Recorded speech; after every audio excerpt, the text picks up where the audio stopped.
you guys, welcome to a new episode of Food and the Single Guy with me, your very own AMARU. Now before we continue with the cooking, I have a couple of small church announcements. Don't you worry, have a seat, you're gonna be fine, nobody's gonna hurt you, alright?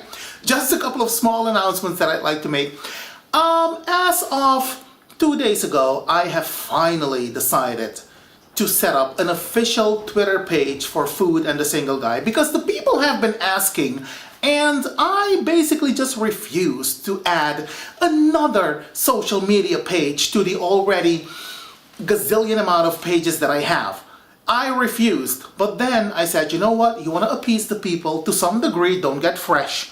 And I decided to set up the official Twitter page. So if you care anything at all, go and follow the new Food and the Single Guy Twitter page, okay? I will be posting the link below, all right? Something else that I want to tell you is that I also have a Patreon page. Now, don't tell anybody, but I don't do anything on Patreon. Not a hell of a lot.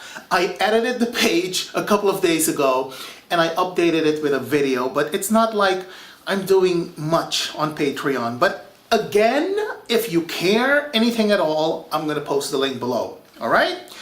Lastly, what I wanna say is that I have also updated amaru.nl, so go ahead, have a look-see. And no, this is lastly. If you're interested in one of these t-shirts, they're available in my online t-shirt store, all right? Again, I'm gonna post the link below. Enough with the plugging. Let's get on with the cooking because today I am making some spicy bacalao by yours truly. And it is good. Okay guys, so what I have here is the salted fish, which you have to allow to soak in some hot water for at least a half an hour because you want to get rid of the excess salt. If you're using the bacalao with the skin and the bone, just like in this little video clip that I'm showing you right now, you will need to boil that before using it since that type of bacalao is cured in so much more salt than these fillets. Alright? Okay, moving on, because next what we're gonna do, we are going to rinse these fillets just like so. I'm gonna pour them into a colander right now and we're gonna rinse them ever so gently.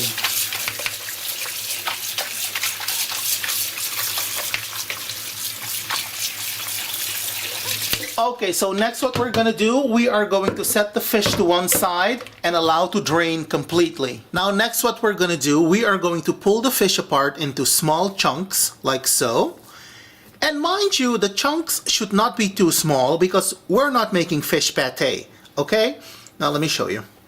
You just wanna get the fish like this and then you just break it apart ever so gently. Just like so. See what I mean? It's very easy, right? Anybody can do this. And there you have it. This is what your fish looks like. And it is ready to be cooked, baby. Yes! Now what I have here are 2 large onions, thinly sliced, 2 large tomatoes, de-seeded and finely chopped, a couple of chunks of this galanga root, also known as sweet ginger. And if you can't find this in your neck of the woods, don't worry, you can always leave it out. But this is what I always add to mine because it adds a sweetness to the fish to balance the salty taste, which I like.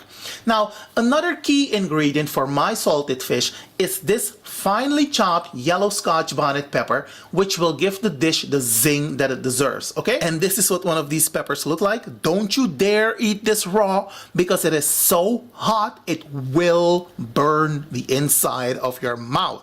So be mindful of that, all right? Something else that we're gonna add is this Chinese garlic. And somebody asked me about this in a comment, I believe, or something, because I mentioned it on video. And this is what it looks like, you guys.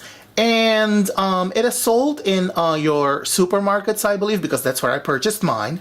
And I have about 5 of these bulbs in this little bowl here. I'm not going to use all of it. So this is the Chinese garlic, but feel free to use whatever garlic you want to use, all right? What we're also going to add is a little bit of tomato paste, which I have right here, all right? Now let's move on to the next step. Okay, you guys, so what I have here is my wok. I am using my wok today, but feel free to use whatever pot or pan you're comfortable using, okay? You don't necessarily have to cook this fish in a wok, but I am using a wok today. What I'm gonna do is, I am gonna heat some oil in this wok in a minute. All right, I think my oil is hot. What I'm gonna add first is a nice spoonful of the garlic.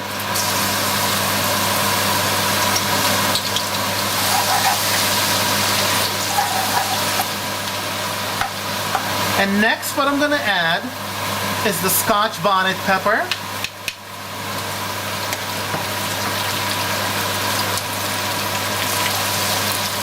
Now as soon as the garlic has taken on some color, you're gonna add the onions.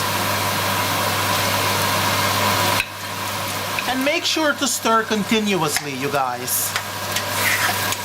Okay, so as you can see, the onions have cooked down a little bit. What I'm gonna add next are the tomatoes and the galanga root.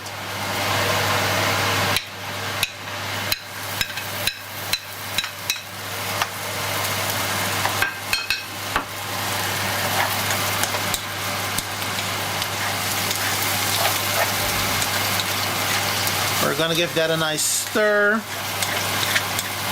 Now, I also like to add some black pepper to mine.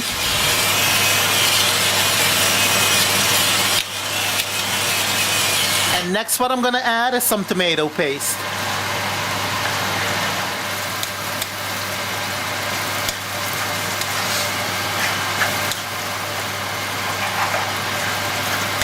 Oh yes, looking good, smelling good. And do you see how everything has cooked down? That is exactly how you want it. And that is why you cook this on medium to low heat. You don't want to rush to cook this, all right? Now what we're gonna add next is the fish. Now let me get it right here. There we go. Now we're gonna give this a good stir. Do you see how the fish has soaked up all of the moisture? That is why you're using plenty of oil. Do not add water to this because it will turn into a mush. That is not what we want. All right? Now I'm gonna cover the pan and I'm gonna allow this to simmer for anywhere between 15 to 20 minutes on low heat. All right? As you can see, my fish is cooking nicely. And it has been cooking nicely for about 10 minutes. What I'm gonna add next is some frozen parsley. And feel free to use fresh parsley if that's what you have, okay? And as you can see, the fish did turn into somewhat of a mush.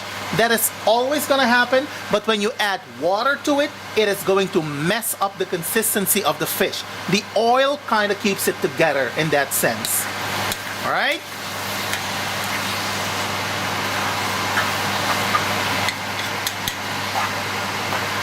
There we go. I think this is done. Okay, you guys, now let me give you the serving suggestion. This is what it looks like when it's all done. And I'm serving this with rice today, but you can serve this with some cassava, with some good old cooked plantains, or maybe even some Johnny cakes. Baby, let me tell you, it was thebomb.com, okay? Now let me just reiterate that this is the way I make it. If this is not the way you make it, so be it, to each his own, as long as you enjoy it. Because let me tell you something, I enjoyed mine. Alright, now if you decide to give my recipe a try, let me know how it turned out, because you know I'm always interested in hearing from you, and you know I always reply to comments and all of that stuff. In the meantime, do be well, take care, happy cooking, happy eating, don't add crazy to the craziness, and I will see you when I see you. Have a good one, you guys. Bye.